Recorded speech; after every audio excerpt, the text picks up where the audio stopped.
I think it happened in, I want to say 7th grade. I wasn't really living for Jesus. I knew he was real. I knew you guys loved him, but I was like, maybe like I'll just have fun as a teenager because that's what everybody else did. And then when I get older, I'll get right with God. But I just remember being really lonely. I was like, this isn't what a teenager is supposed to feel like, right? Because it kind of sucks. Uh-huh.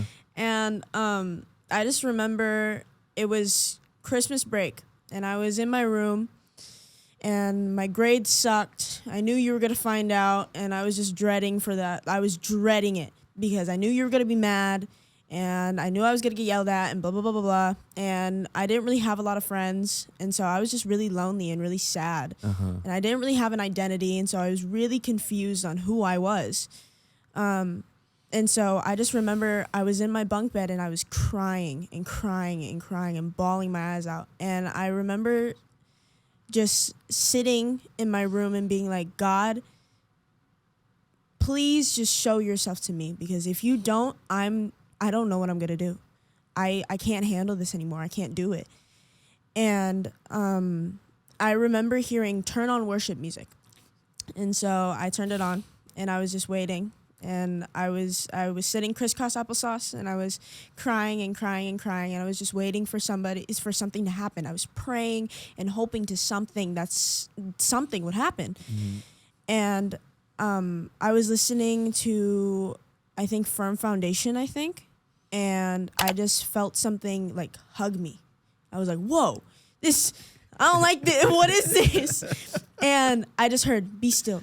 Just stay calm, be still. And so I just sat there, and I just there's this thing that's called like a spiritual imagination, and it's when your spirit can imagine certain things. And so I was just imagining Jesus just hugging me and just being, it's okay, you're okay, you're my kid, please come back home. And since then, I mean, I've been on fire for God. I love Jesus with all of my heart. I don't really care if I'm a minority. I mean, I just love God. Oh, don't cry. So sorry. No, it's okay. Sorry. Because it makes me so happy to see you so happy, because I remember you had your braces on for like 6 years, 7 years, and kids were calling you SpongeBob. Oh yeah. Right? And they were really mean, and yeah. You didn't really smile much. Nope.